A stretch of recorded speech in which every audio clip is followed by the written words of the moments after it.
Hey everybody, the Warhammer 40k Darktide Beta hit this weekend. Anybody could sign up even if they hadn't pre-ordered the game. That was me, I hadn't pre-ordered the game, so I signed up and I started playing it. I put 13.7 hours into the game in 2 days because I actually found it a really fun and interesting game. So fun and interesting, in fact, that I decided to make this entire semi-impromptu, semi-non-impromptu review video. Now, I'm not a normal reviewer. I don't normally review things. This format with my camera here and gameplay footage here, which I think is how I'm going to finish this up, that's how I'm probably going to be most comfortable doing this. Don't think of me as an official IGN reviewer or anything like that. Think of me as the average gamer who played a game and decided to give his thoughts on it. So what is Darktide? There was Left 4 Dead and Left 4 Dead 2. They started this 4-player cooperative kind of genre, if you want to call it that. And I'm gonna say that they started the genre. Fight me if you want to dispute that. I don't care. Fight me. And after that, we had things like Vermintide, Payday 2. Well, Payday, then Payday 2, Vermintide, then Vermintide 2, and Darktide is an unofficial sequel to Vermintide, Darktide. So it's effectively a 4-player cooperative Warhammer 40k shooter. But it's more than a shooter, it's a shooter and also a melee game, and that's really what they've nailed and what makes this game so fun. So I'll describe for you then, I guess, the gunplay. Each gun in the game has actually good feedback, good feeling. Each of the guns are really fun to shoot. The last gun has a good kick to it. It has recoil. It kind of veers all over the place. You feel like each of these semi-auto shots are actually impacting a lot of damage.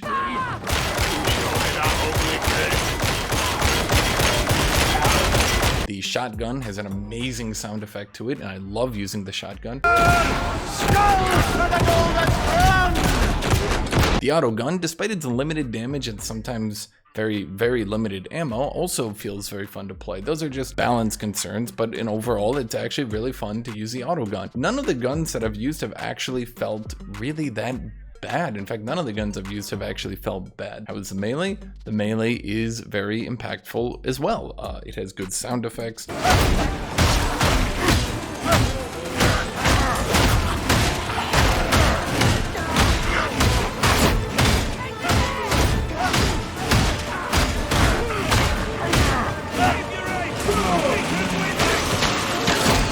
The range is a little bit longer than what you would think. Its range seems to extend a little bit more than it really should be. But other than that, it's good. You have to use melee. I'll go into that later. But melee feels very fun to use, very impactful. It's not easy. Neither range nor melee are easy. There's a lot of recoil in the game that you have to deal with. There's a lot of enemies running at you in melee that you have to deal with. You can't stun lock anything, or sorry, you can't stun lock everything. You can stun lock most of the normal mobs, but even then the normal mobs will typically try to sneak in hits on you. So it's not, some people call it a left click spammer. On difficulty 1 and 2, and again I'll go into this later, difficulty 1 and 2, you do tend to left click spam a lot. On the higher difficulties, you can't really do that.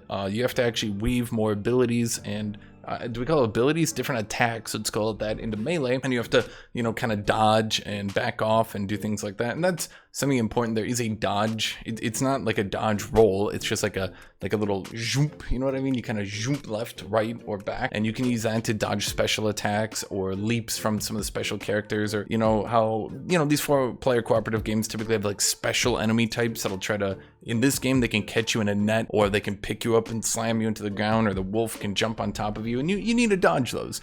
The heavy armored guy swings a huge attack at you that you can dodge and then continue to melee them. So they've definitely made it so that the melee is pretty interesting to play. This is obviously a cooperative game, and it is a heavy emphasis on being a cooperative game. You cannot play it solo, and to be blunt, there is the health and then the shield system. The shield is called toughness, but I'm gonna call it a shield from now on, just to be as clear as possible. Your shield does restore if you kill enemies in melee, but otherwise it only restores based on your traits or being near teammates. In other words, the closer you are to your teammates and the more teammates you're nearby, the more your shields will regenerate. This allows you to mitigate more melee hits from enemies that are, especially the smaller enemies who might sneak up and hit you. This allows you to actually absorb blows from some of the tougher enemies if it's at full. It's very much a cooperative game. In addition, each character has a buff aura. That means that if you're near one teammate, you get one buff aura. If you're near all 3 of your teammates, you get 3 different buff auras. that can, once again, really impact things. So it is very much a cooperative game. If you don't want to work with teammates and you don't like other people, then well, I mean, to be blunt, I might not recommend this game for you. In addition to that, there are pickups throughout the game that teammates kind of need to synergize and work with each other. You can find medkits, you can find ammo drops, and on the map itself, you can find ammo. I'll go into ammo later, but ammo's pretty limited, so if you are playing a ranged character, you might find yourself frustrated if you don't find enough ammo, but it just might be that your teammate is picking it all up. So you do need to actually work with your team, and so is the game fun? Well, that's why I'm making this video. I do actually think that this is a very fun game. I really do. I think, and this is the biggest issue, or issue, I don't know, let's call it, ever since Warhammer 40k Space Marine, there is this idea that within the Warhammer 40k universe, that you should have a balance between range and melee. This is of course on the tabletop and the limits of the tabletop that tried to balance range and melee, but the general idea is that if you go all the way back and look at the Space Marine game, you should be using both range and melee. This game tries to pull that off as well. If a melee enemy gets into, well, melee of you, your range weapons can often be significantly less useful. They can knock you out of aiming down your sights, your hip firing will be less accurate, you won't be hit stunning them with your melee attacks, so you'll just take a lot of damage very quickly. So if enemies close into melee of you, the best way to fight back is with your melee attack. Ranged enemies can do a lot of damage very quickly, and although you can try to use cover and you can try to close in through cover and you can try to use some abilities maybe to charge in, at the end of the day, if a ranged enemy is shooting you or a pack of ranged enemies are shooting you, the best way to deal with them is to use grenades or ranged abilities, and by that I mean a gun, to shoot at them and try to thin out their numbers or at least stun them a little bit. So there actually is a very good range melee balance. I found myself on the melee character constantly using my ranged gun, because it was a shotgun, because we have to remember the shotgun can unload all its shells and then you reload in between fights, which could take a while, but you could run into a fight, shoot your shells, shoot a shell here, shoot a shell there, and you know, after a fight you reload, but other than that you go into your melee. So on the melee character I found myself using ranged a lot. On the ranged character I found myself using melee a lot, not out of any choice, but rather because things were constantly running up to me, and at which point if they're on top of you, you can't really do that much other than try to beat them back with melee. So both the ranged character and the melee character, and I'll go into the classes in a little bit, I'll describe them for you guys. Both of them have to use the other things. The game's difficulty. A lot of people are saying that the game is maybe not that difficult. I find that those people are mostly playing at difficulty 1 and 2. There are 5 difficulties. On difficulty 1 and difficulty 2, yeah, you're pretty much just gonna be spamming left click on your melee weapon. Once you go to difficulty 3, however, packs of ranged enemies will hunt you and murder you, and you will lose a lot of health, and you will lose it very, very quickly if you are out in the open. That means that this game, as you progress, you need to start being smarter, you need to start using more cover, you need to start using more abilities, you need to start using more grenades. It actually does start on difficulty 3, forcing you to play the game more intelligently. You need to, if you're playing a melee class, you need to figure out when you can try to pick people off at range. And remember, ammo is very difficult to come by if you're not the range class. The range class gets 75% more ammo, and I'll talk about ammo right now because it does play into the difficulty of the game. The range class gets 75% more ammo. You restore ammo based on a percentage, not a flat, based on a percentage. That means the classes without the 75% more ammo, the 3 of them, can't really use their range that often. They need to be limited with it, they need to be conservative with it, and they need to use it tactically. I mean, both of them. The point is that the difficulty can come through managing your resources. As every class, you will generally find it much easier to shoot things at range, generally speaking, but then you'll run out of ammo. However, you might be saying, well, isn't the range class then overpowered? Well, no, because the melee classes tend to then buff their melee a lot, and have other bonuses as well, to either durability or to durability and damage. That's basically it. So if the range class gets stuck in melee, he can fight back, but obviously he will do worse in melee and you'll be often stuck in melee. So this plays into the difficulty of the game in just managing this thing. And if this kind of sounds tedious to you, it's not. It's actually really, really enjoyable and fun, because you need to know, when do I need to stop shooting and when can I go in there? Or when can I go in there without shooting? Can I do that? Can I charge in there? Can I use this ability? Can I do this? Can I use a special? Can I use a parry? All these things make it very, very fun.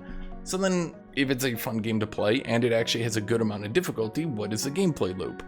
what are my issues with the game? This is going to start to be what are my actual issues with the game then?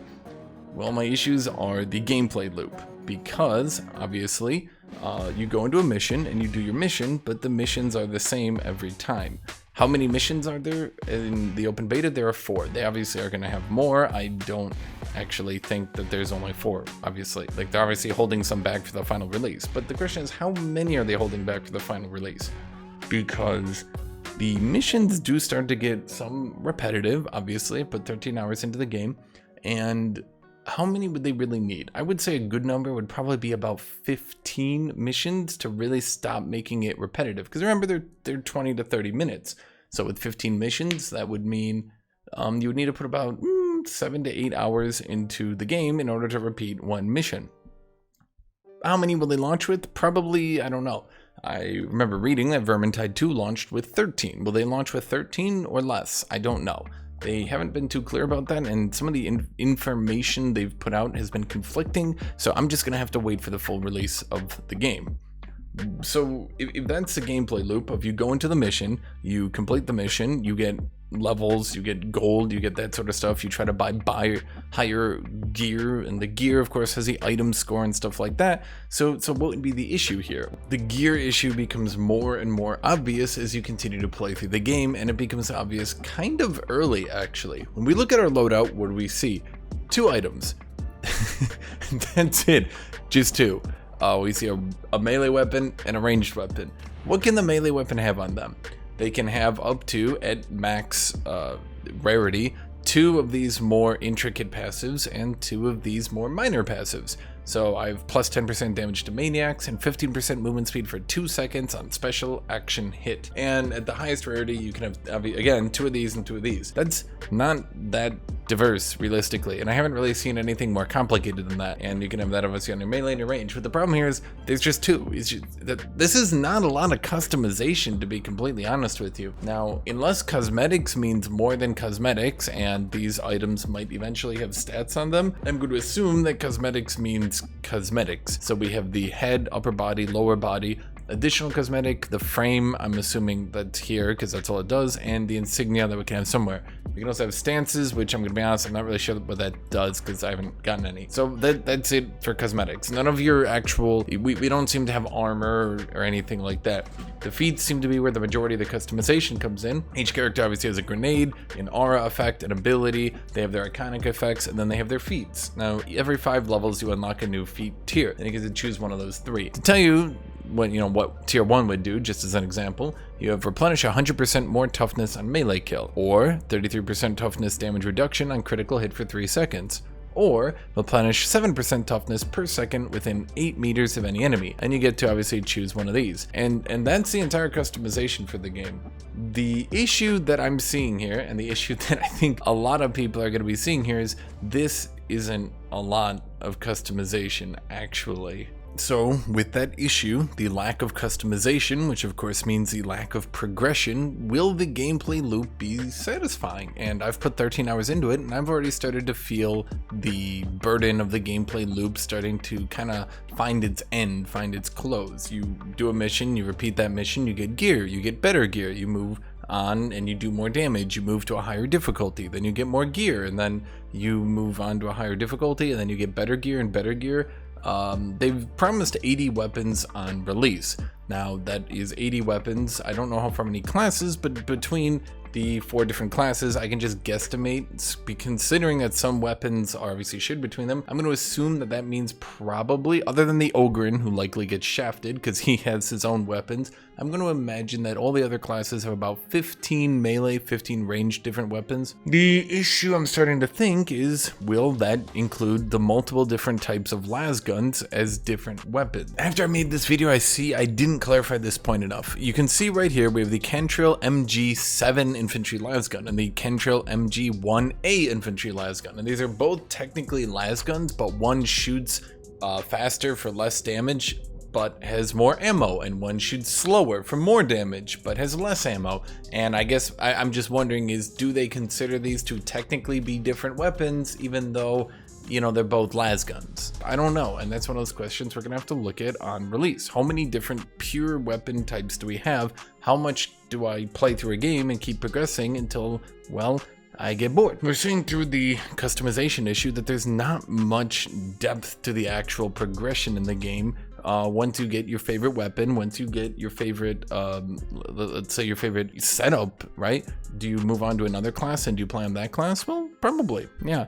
And how long will that take you until you get bored of that? Because you'll be playing through the same missions. There'll be a lot of crossover weapons, and you know, will that carry you through? Will that be interesting? Maybe. So that's kind of my issues with the customization. Looking ahead of that, because I don't want to dwell on that forever, because again, there's a lot of unknowns, and I'll be fair with that, but it is a very serious issue. But moving past it, what does a game obviously then do really good? For all of you who are watching this, as you can see, the gunplay in the game is really, really fun and impactful, and I'm gonna be honest, incredible. I don't know if YouTube is going to condense this a lot. The actual gameplay itself looks fantastic. The visuals are absolutely fantastic. Now, there are some FPS issues. I have a 3080 and I was only able to squeeze about 60 to 80 FPS on this without doing some serious issues playing on medium settings. Now, obviously I was streaming it at the time and I was recording it at the time, so I'd guesstimate I could probably get more like 100, 120, maybe even on high, but that's not really that much, really. I mean, when you think about a top-end PC, I literally just upgraded my PC to a top thing, and I can maybe get 100 FPS. It's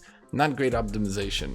A lot of people do think they will optimize the game in the last month, but I've heard this before from a lot of different games. So let's just say you will need a high-end rig to run this. You're not going to be able to run this on a crap top, okay? Not at all. Positive of the game, then, is the music.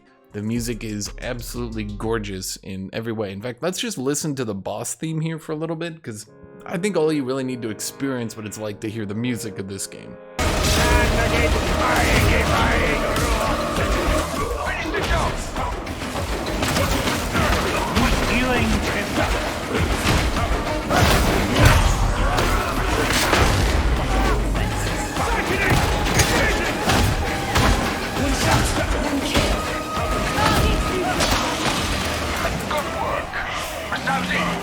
So we have really fun gameplay, we have really cool visuals, we have really great, well done audio. What then would be the flaws of the game? Well, to reiterate again, the very, very questionable gameplay loop. There is one boss in the game. We don't know how many there'll be at the end of the day.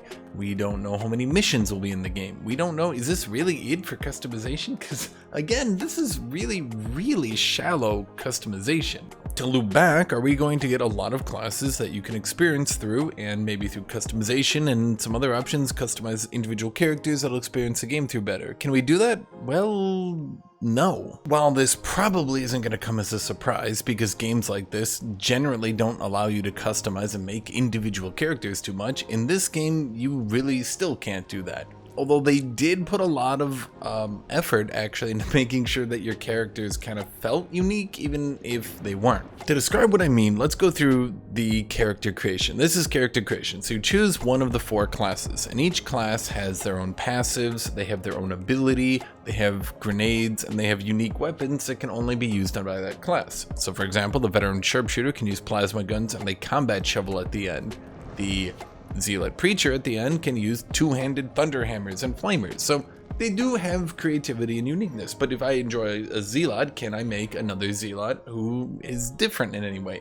As of now, no. I do believe that these affect your dialogue maybe in the game, but I never really noticed it that much. But all these options here that I'm about to show you, they're cool, they're unique, they add to the game. I definitely think that, it's cool, but they don't do much. So you can choose your homeworld, and of course we can see Cadia is in ruins after being utterly annihilated. Then you can choose your childhood. Are you a progena, a military lackey, a defender? After that, you can choose what you did when growing up. You got lowly scribe, isolated, self-reliance, sought the light, true calling, etc., etc. You got your defining moment, occult contact, mutant incident, the sickness. You got your appearance. You got your body type, type 1, type 2, not male and female. If that annoys you, I don't know what to say because it's not male and female. It's just this. I'm just throwing that in there because I know some people get really annoyed at this for absolutely zero. After that, of course, you have your voice. Now this does actually impact things. These voices are fully, well, voiced. They're fully voiced. It's actually, I'll give them the props on this. They read this entire thing. If I click here, they're going to start reading it. I'm going to have to stop, but this entire paragraph is voiced. They have 3 different voices for all of the 4 classes. So it's 12 different voice packs. That's actually pretty cool out of them. This is simply unacceptable. So then, of course, then you have your sentence, and this just chooses your starting prison garbs. I don't think it really does much. Again, I think all of this might impact your actual dialogue in the game. I haven't personally verified that, but at the end of the day, you can't really make a character who's totally unique. Like, you can't go back and make 2 of the same classes and then level them up. I mean, you can't do that. So there's not, you know, you can't. You just... This doesn't do much. You do get a cool paragraph here. I mean, they actually put a lot of effort into this. I'm trying to give them props for something they did, because it does look like this took a lot of effort. Before I start wrapping up, let me just say that the developers have said that each class will have 3 individual subclasses therein. That wasn't in the beta, and I haven't seen any information of anything like that for myself, but they have said that that will be there. As for now, the classes are relatively actually different. The melee and the range classes, the first 2, do have very different strengths from each other and will make you play a lot differently. The Psyker has unique abilities and items for himself that once again will make you play differently. The Ogryn has a complete set of unique items and weapons, so he actually will play very differently from the other. In addition to being physically larger, means you actually have to look at the map differently. However, the missions aren't going to be different, and once you get all the weapons, you're not going to change any weapons. So once a class feels done, the customization isn't really, seemingly it's not really going to do much. So I know a lot of you guys have put like 3,000 hours into Vermintide 2 on your favorite class and all that. It doesn't really feel like that's going to be here, although there's more than it seems, because you do have unique, again, you have the range, the melee, the Psyker, the Ogryn.